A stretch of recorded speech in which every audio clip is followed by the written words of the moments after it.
విపక్ష నేతలు పెట్టిన కేసులన్నీ తొక్కిపట్టి వారిపైనే అక్రమ కేసులు పెట్టి 5 ఏళ్లు విధ్వంస పాలన సాగించారు మాజీ సీఎం జగన్.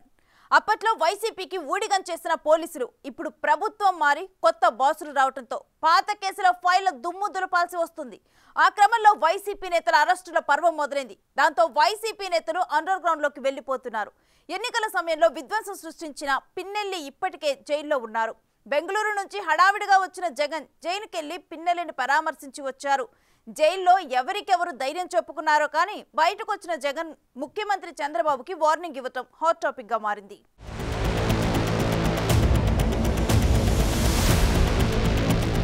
సార్వత్రిక ఎన్నికల్లో పోలింగ్ సందర్భంగా పల్నాడులో జరిగినంత హింస రాష్ట్రంలో ఇంకెక్కడా జరగలేదు. మే 13న జరిగిన ఎన్నికల్లో పాల్వాయి గేట్ పోలింగ్ కేంద్రంలో మాచర్ల ఎమ్మెల్యే పిన్నెల్లి రామకృష్ణారెడ్డి ఈవీఎంను ధ్వంసం చేశారు. అడ్డుకునే ప్రయత్నం చేసిన టీడీపీ ఏజెంట్ నంబూరి శేషగిరిరావుకు వేలు చూపిస్తూ అంతు చూస్తానని బెదిరించారు. తరువాత పిన్నెల్లి అనుచరులు శేషగిరిరావుపై దాడికి పాల్పడ్డారు.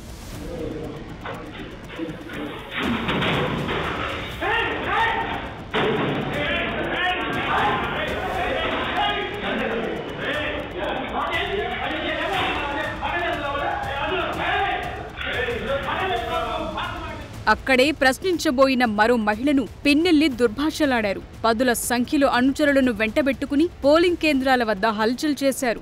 మరోవైపు డ్యూటీలో ఉన్న కారంపూడి సీఐపై దాడి చేశారు. పిన్నెల్లి ఆగడాలన్నీ సీసీ కెమెరాలు, వీడియో ఫుటేజ్లతో బయటపడి అందర్నీ విభ్రాంతికి గురిచేశాయి. దాంతో పిన్నెల్లిపై 10 సెక్షన్ల కింద పోలీసులు కేసు నమోదు చేశారు. ప్రత్యక్ష సాక్షులు ఉండటంతో ఆయనకు కనీసం 7 ఏళ్ల జైలు శిక్ష పడే అవకాశం ఉందని న్యాయ నిపుణులు చెప్తున్నారు.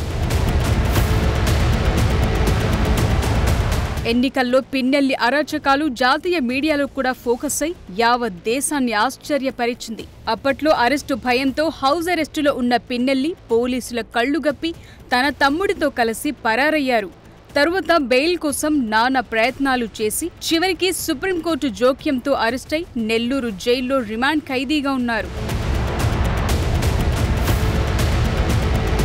కౌంటింగ్ తర్వాత తాడేపల్లి నుంచి పులివెందుల వెళ్లి అక్కడి నుంచి బెంగళూరు ప్యాలెస్ కు వెళ్లిపోయిన జగన్ తిరిగి తాడేపల్లి తిరిగొచ్చారు. వచ్చి రాగానే నెల్లూరు జైలుకెళ్లి పిన్నెల్లిని పరామర్శించొచ్చారు. ములాఖతుల టైం అయిపోయినా మాజీ సీఎం అడిగారని జగన్ కి పర్మిషన్ ఇచ్చింది ప్రభుత్వం. పిన్నెల్లి ఆయన మీద ఒక హత్యాయత్నం, ఈవీఎం బాక్సులు బదలగొట్టారన్న ఒకటి, ఇవన్నీ కూడా రికార్డెడ్గా దొరికినాయి. రికార్డెడ్గా దొరికిన తర్వాత అరెస్ట్ ప్రక్రియ అనేది ఎలా జరిగిందో మనందరికీ కూడా తెలుసు. ఆయనని తీసుకెళ్ళి ఆయన్ని పరామర్శించడానికి జగన్మోహన్ రెడ్డి అనే వ్యక్తి, ఒక మాజీ సీఎం, ఫస్ట్ తీసుకున్న ప్రోగ్రామ్ కూడా ఏంటంటే ఒక ఖైదీని వెళ్ళి కలవటానికని ఒక ప్రోగ్రామ్ తీసుకున్నారు. అది అతని ఇష్టం. అది కూడా ఏంటి, ఒక 25 లక్షల రూపాయలు ఖర్చు పెట్టుకొని అక్కడికి వెళ్ళి ఒక హెలికాప్టర్లో వెళ్ళారు. ఒక డబ్బున్నవాడు వెళ్ళాడు, తీసుకొని పెట్టుకున్నాడు. నేను ఇక్కడ ఏమంటానంటే యాక్చువల్గా పిన్నెల్లి గారికి ఉన్న ములాఖాతులు టైం అయిపోయింది. ఓకే, అయిపోయింది కాబట్టి అయినా కూడా హ్యుమానిటీ గ్రౌండ్స్లో ఒక ఎక్స్ సీఎం రిక్వెస్ట్ చేస్తే పర్మిషన్ ఇచ్చాం. అవునా కదా? ఇంతకుముందు చంద్రబాబు నాయుడు గారిని అక్రమంగా జైల్లో పెట్టినప్పుడు కుటుంబ సభ్యులకి 3వ ములాఖాత్ ఇవ్వాలంటే ఇచ్చేవారు కాదు. కానీ ఈరోజు మేము ఏం చేసాము, అతను రిక్వెస్ట్ అంటే అతనికి పర్మిషన్ లేదన్న సంగతి కూడా తెలుసుకున్న తర్వాత కూడా అతను రెడీ అయ్యారంటే అక్కడ గలాటా సృష్టించడానిక? మేము యాజ్ పర్ రూల్కి పైకి వచ్చి హ్యుమానిటీ బేసిస్ మీద ఇచ్చాం. అఫ్కోర్స్ ఈరోజు మేము చాలామంది చెప్తున్నారు దండోపదండాలకు వెళ్తున్నారు, అలాగే వెళ్తున్నారు, ఇలాగ వెళ్తున్నారని.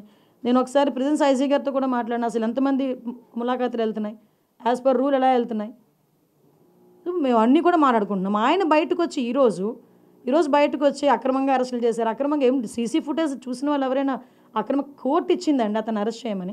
ఓటమి తర్వాత రెండోసారి మీడియా ముందుకొచ్చిన జగన్ జైల్లో ఉన్న పిన్నెల్లిని సపోర్ట్ చేస్తున్నారు. ఈవీఎంను పగలగొట్టడాన్ని సమర్థించారు.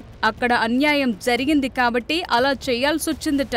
ఎమ్మెల్యేగా 4 సార్లు వరుసగా గెలిచారంటేనే పిన్నెల్లి ఎంత మంచివాడో అర్థమవుతోందని కితాబిచ్చారు. ఎస్పీకి 4 సార్లు 5 సార్లు 10 సార్లు ఫోన్ చేసినా కూడా ఎస్పీ రాని పరిస్థితిలో ఉన్నప్పుడు, కనీసం సిఐని ఎస్ఐని కూడా పంపించిన పరిస్థితిలో ఉన్నప్పుడు, అటువంటి బూత్లో, సెన్సిటివ్ బూత్లో కేవలం ఒకే ఒక్క హోంగార్డును పెట్టి బూతులు నడుపుతూ ఉన్నారు. అటువంటి పరిస్థితిలో అన్యాయం జరుగుతూ ఉందని చెప్పడం కోసం, అన్యాయం జరుగుతూ ఉన్న వాళ్ళ పక్షాన్ని నిలబడడం కోసం ఎమ్మెల్యే లోపలికి పోయి ఈవీఎంను పగలగొట్టే కార్యక్రమం జరిగింది. ఎందుకు ఈవీఎంలో నిజంగానే ఎమ్మెల్యేనే రిగ్గింగ్ చేసుకుంటా ఉంటే, ఎమ్మెల్యేకి అక్కడ నిజంగానే ఎమ్మెల్యే పరిస్థితి అంత బాగుండింటే ఎందుకు ఎమ్మెల్యే ఈవీఎం పక్కన కొడతాడు? అక్కడ పరిస్థితి బాగలేదనే కదా, అన్యాయం చేస్తూ ఉన్నారనే కదా. అక్కడికి పోయినప్పుడు అన్యాయం చూశాడు కాబట్టే కదా ఈవీఎం పగలగొట్టాడు. ఆ ఈవీఎం ఏదైతే పగలగొట్టిన కేసులు ఏదవుతుందో తనకు బెయిల్ వచ్చింది. ఎమ్మెల్యే అక్కడికి వెళ్ళి హత్యాయత్నం చేశాడట. అదే పోలింగ్ బూతులు హత్యాయత్నం చేసినాడంట. ఎవడన్నా బుద్ధునోడు ఎవడన్నా నమ్మదానికి ఉందయ్యా? ఈ రకంగా ఒక మనిషిని కేవలం 4 సార్లు ఎమ్మెల్యే, తాను 2000 కన్సిస్టెంట్గా 4 సార్లు ఎమ్మెల్యే గెలిచాడు. 2009లో గెలిచాడు, 2011లో గెలిచాడు, 2014లో గెలిచాడు, 2019లో గెలిచాడు. ఒక మనిషి కన్సిస్టెంట్గా 4 సార్లు ఎమ్మెల్యేగా గెలుస్తూ వస్తున్నాడు అని అంటే ఆ మనిషి మంచోడు కాబట్టి గెలుస్తూ వచ్చాడు, ఆ మనిషి మంచోడు కాబట్టి ప్రజలు ఆశీర్వదిస్తూ వచ్చారు.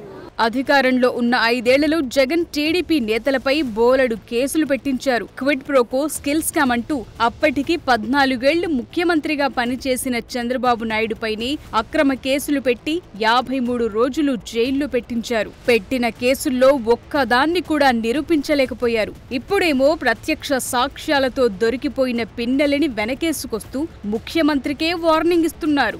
ఎల్లకాలం రోజులు చంద్రబాబువే ఉండవని, ప్రజలు బుద్ధి చెప్పే రోజులొస్తాయని, తప్పుడు రాజకీయాలు కొనసాగితే దానికి తగ్గ రియాక్షన్ కూడా ఉంటుందంటున్నారు. నాయకులుగా ఉన్న మనలాంటి వాళ్ళం ఇలాంటివి ప్రోత్సహించకూడదు.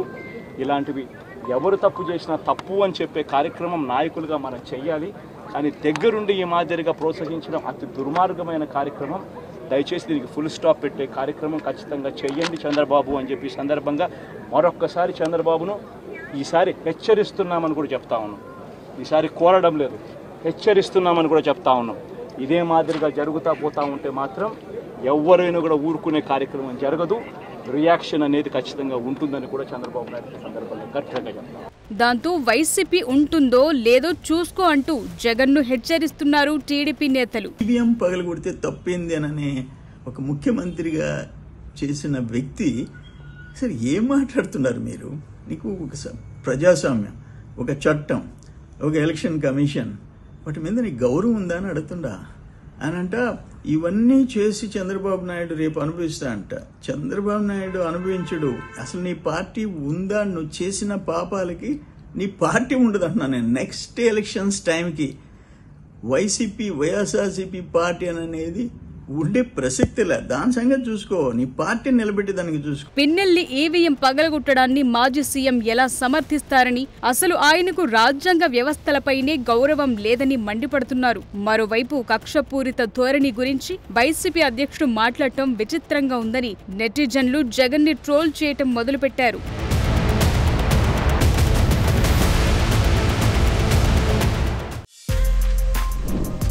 For more videos like this, subscribe Big TV channel.